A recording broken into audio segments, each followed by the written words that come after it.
సిద్దిపేట జిల్లా గజ్వేల్ పట్టణంలో ప్రపంచ కార్మిక దినోత్సవం మేడే సందర్భంగా తాపీ సెంట్రింగ్ మేస్త్రీ సంఘం ఆధ్వర్యంలో భారీ ర్యాలీ నిర్వహించారు.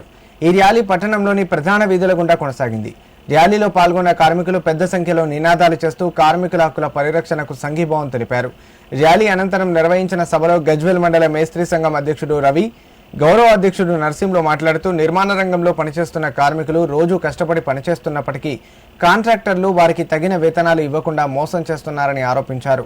పని చేసినప్పటికీ డబ్బులు ఆలస్యంగా ఇవ్వడం, వేతనాల్లో కోతలు పెట్టడం, ఓవర్ టైం చేసిన అదనపు వేతనం ఇవ్వకపోవడం వంటి సమస్యలు ఎక్కువయ్యాయని తెలిపారు. కార్మికులకు కనీస వేతనం, పని భద్రత, ప్రమాద బీమా, ఆరోగ్య సదుపాయాలు, ఈఎస్ఐ, పీఎఫ్ వంటి హక్కులు తప్పనిసరిగా అమలు చేయాలని వారు ప్రభుత్వాన్ని కోరారు. ఈ కార్యక్రమంలో సంఘం నాయకులు, మేస్త్రీలు, కార్మికులు పెద్ద సంఖ్యలో పాల్గొన్నారు.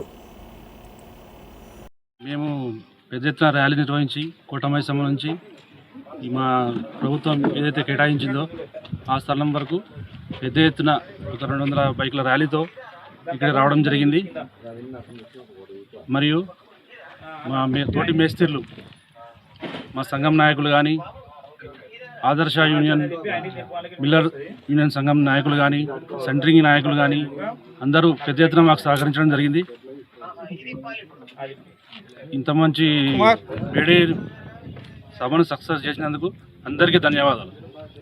మరియు నేను ఒకటే అనుకుంటున్నా, నన్ను నా మీద దయ ఉంచి నన్ను ఇంత పెద్దన మండల అధ్యక్షుని చేసినందుకు అందరికీ మీ పాత్రికేయుల తరఫున ధన్యవాదాలు తెలుపుతున్నాను.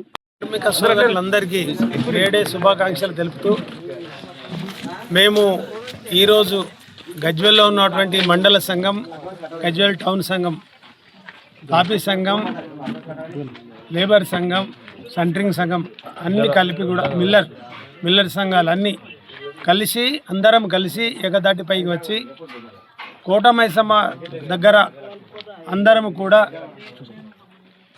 కలుసుకొని ఢిల్లీ హోటల్ నుండి ఇందిరా పార్క్ చౌరస్తా నుండి అంబేద్కర్ స్టాచ్యూ వరకు వచ్చి ర్యాలీ ద్వారా వచ్చి అంబేద్కర్ గారికి పూలమాలలు సమర్పించి, అదే ర్యాలీ ప్రజ్ఞాపూర్ చౌరస్తా వరకు వెళ్ళి అక్కడ కూడా అంబేద్కర్ స్టాచ్యూ వారికి పూలమాలలు అలంకరించి మళ్ళీ తిరుగు ప్రయాణం కూడా ర్యాలీ ద్వారానే ఇక్కడ మాకు ఏదైతే గత ప్రభుత్వము 600 గజాల స్థలము ఈ రింగ్ రోడ్ కేటాయించిందో ఆ స్థలంలో మేము ఒక సభ ఏర్పాటు చేసుకొని అందరు ఐక్యతతో ఈరోజు మీటింగ్ పెట్టుకోవడం జరిగింది.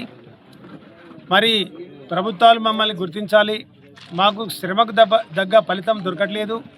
ఎందుకంటే మమ్మల్ని ఎంతసేపటికి కార్మికుల్లాగానే చూస్తున్నారు, కానీ వాళ్ళు కూడా మనుషులు. సమాజంలో ఒక బిల్డింగ్ అయిపోయిన తర్వాత ప్రభుత్వం కానీ ప్రైవేటులు కానీ ఒక బిల్డింగ్ అయిపోయిన తర్వాత కనీసం గుర్తింపు కూడా ఉండలేనటువంటి పరిస్థితి. అందువల్ల మేము గుర్తింపుకు రావాలంటే ప్రభుత్వం చర్య తీసుకోవాలి. ప్రభుత్వం ఎట్లా చర్య తీసుకోవాలంటే మాకు కూలీ రేటు పెంచాలి. మా శ్రమకు తగ్గ కూలీ రావట్లేదు. కూలీ రేటు పెంచినప్పుడే ప్రభుత్వం మమ్మల్ని గుర్తించినట్టు.